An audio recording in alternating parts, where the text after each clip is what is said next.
once na may nag-send sa inyo, i-click nyo lang yan, yung photos na yan, at wag mo na i-click dito kasi pag click mo yan, automatic magmamano-mano ka dyan, magsiswipe ka pa. So may mga Kamayantech, may tuturo ako sa inyong secret setting dito sa Messenger na baka hindi nyo pa alam or hindi nyo pa nasusubukan. So itong settings na to or features na to is talagang napakabangis kasi nga isang click mo lang automatic masisave lahat ng mga photos na sinend sa'yo. Hindi na tayo magmamano-mano pa kasi nga di ba napakahirap mag-save ng mga sinend sa ating photos once na paisa-isa, lalong-lalo na kung napakadami. Make sure lang na panoorin nyo yung video nga matapos para malaman nyo kung ano yung secret settings na yun. So una natin gagawin, kailangan muna natin i-update yung ating Messenger application in case man na hindi pa updated.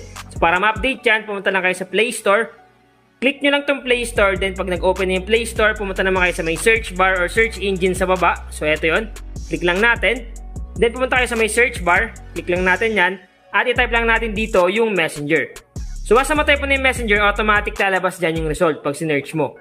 Once na may makita kayo ditong update, i-click nyo lang yung update. Para in case man na may mga bagong features, mga bagong settings, or updates sa Messenger, automatic magkakaroon ang inyong Messenger application sa inyong device. Once na tapos na mag-update, i-click mo lang tong open. So click open, automatic mareredirect ka sa inyong Messenger account. Ngayon, sunod natin gagawin is pumili lang tayo dito ng mga friends natin. Kunyari yung kaibigan mo is nag-send sa'yo ng napakaraming pictures, mga more than 100 photos. So ano ba, napakaraming photos yung sinend sa'yo, ngayon isi-save mo siya siyempre sa inyong device kasi nga importante sa'yo yung picture.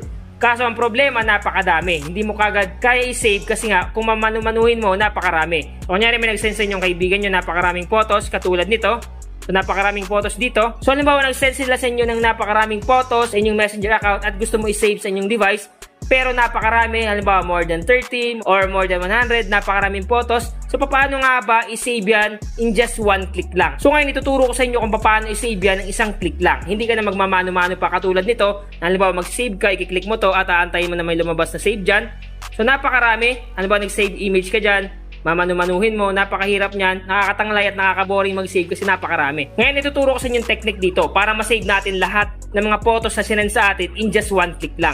So hindi na tayo magmamano-mano pa, okay? So ang gagawin nyo lang is, halimbawa, nag-send sa inyo, kunyari ito, halimbawa sinend sa inyo, may nag-send sa inyo ng maraming photos, more than 100 or kahit ilan yan, walang problema, isang click na lang yan, masisave yan sa device mo. So gagawin ko dito is i-click mo lang yan, halimbawa sinend sa iyo, i-click mo lang. Pag na-click mo na sa taas, may makikita ka dyang down arrow. So ito yon. Ngayon hindi mo na siya kailangan i-click pa isa-isa. Huwag mo na i-click. Ang gagawin mo lang is i-direkta mo na i-click dito sa may down arrow. Okay? Pag click ko yan, click natin.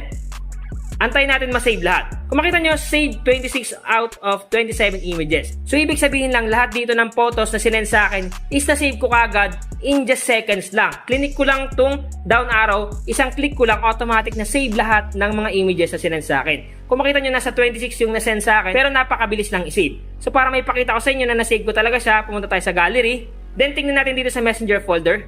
So kung makita nyo, lahat ng mga sinend sa akin ng mga pictures dito is na-save ko agad in just seconds lang. So yun lang yung gagawin nyo. Once na may nag-send sa inyo, i-click nyo lang yan, yung photos na yan. At wag mo na i-click dito kasi pag click mo yan, automatic magmamano-mano ka dyan. Magsiswipe ka pa at pipinitin mo pa tong down arrow sa taas. E paano kung sobra 100 yan, mahihirapan ka talaga. Mangangalay yung kamay mo. At kakaswipe mo pa lang, kotang-kota ka na sa tanglay dito.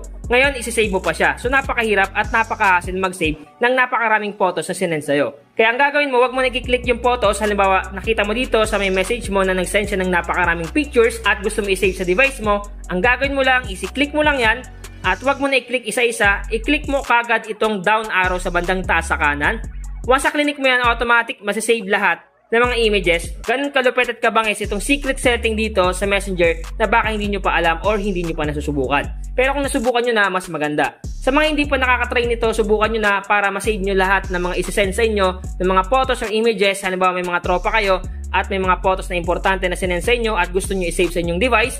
Kahit napakarami niyan, kahit sobra 100 yan, kayang-kaya mo na i-save sa inyong device in just one click lang. At automatic masisave kagad siya in just seconds lang. So kung may natutunan ka ngayon sa aking vlog, pakishare naman ang aking video sa inyong mga kaibigan, kamag-anak, tropa, kapamilya, kapuso at kahit ano mo pa yan. I-share mo din sa kanila kung paano mag-save ng napakaraming photos in just one click lang. At in just seconds lang, masisave kagad yun. Sana nakatulong tong vlog ko ngayon. Once again naman, Tech PH, thank you and God bless all.